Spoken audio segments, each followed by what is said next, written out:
Now we head to the City of Angels, Hollywood, baby, where it's set to host WrestleMania in just a few short weeks. But unfortunately for this team in LA, it didn't necessarily have its WrestleMania moment in 2022. And that is, of course, the Los Angeles Clippers. Oh, sorry, ladies and gentlemen. Sorry, those in LA, the Los Angeles Chargers.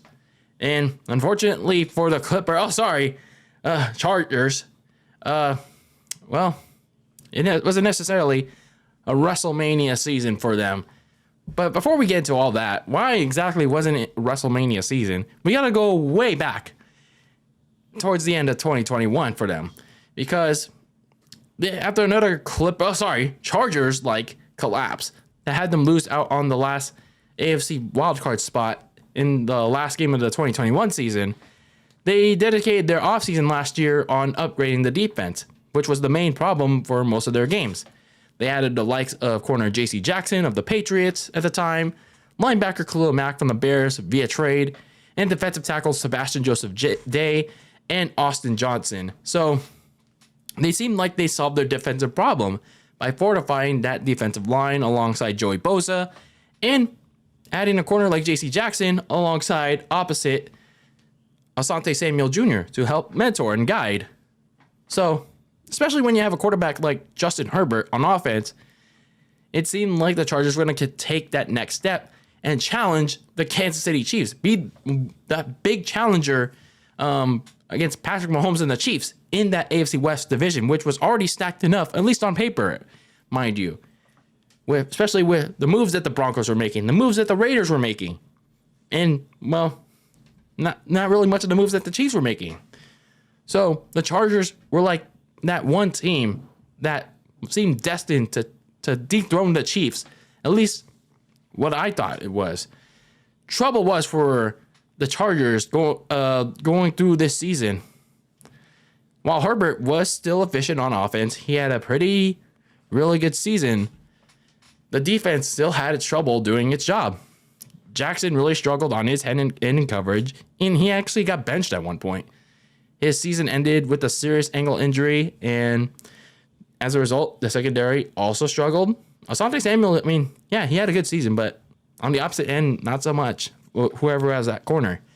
The run defense, despite the additions with Khalil Mack, Sebastian Joseph Day, and Austin Johnson, they still had difficulty limiting running backs and continuing to allow big runs. Not to mention the fact that on the opposite end, Joey Bosa missed a good chunk of the season with a serious injury. So as a result, Justin Herbert pretty much had to carry the whole load on offense and win games basically by himself. Just keep in mind, both Mike Williams and Keenan Allen, his top two receiving options, missed multiple games throughout the seasons at different points.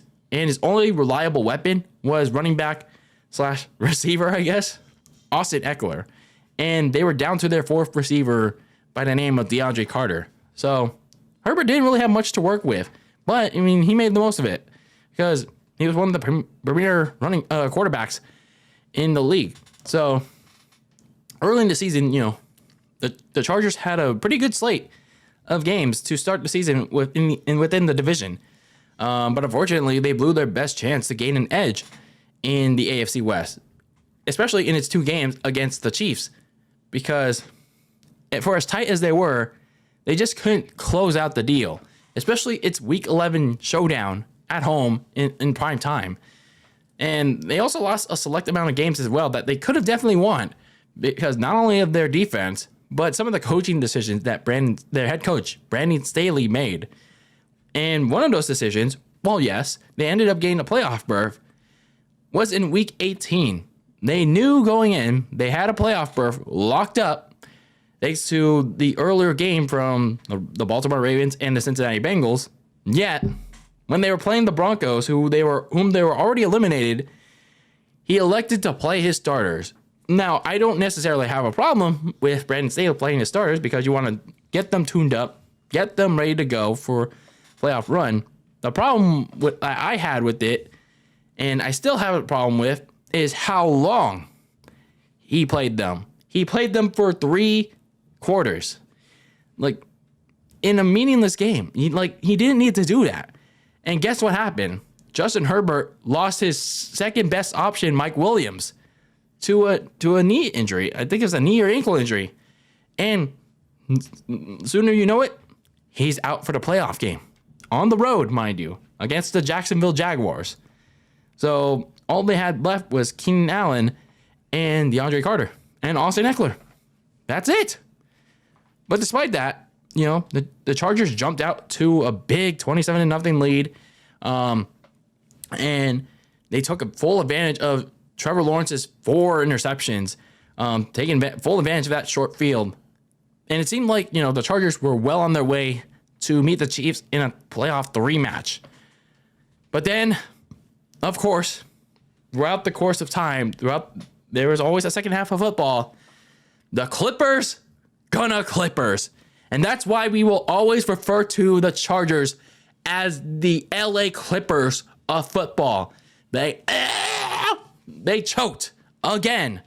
When the brights shine brightest, they went on to allow the Jaguars to storm back, the all-elite Jaguars, and beat them in it was a 31-30 contest. They only scored 3 points in that game. Yes, I definitely, there's some blame to go around with the offense and Herbert, but it's like Brandon Staley, it's like he couldn't coach up anything. He couldn't get any more aggressive on his own defense, but the play calling on offense was very conservative. Like, they couldn't do anything. But yet, after that big playoff choke, they decided to keep him. Like, no, let's fire the defensive coordinator. I mean, good. That was one step because they sucked. But that's not enough. Why didn't they fire Brandon Staley? Why didn't they get rid of the guy also responsible for the big choked lead in the playoffs?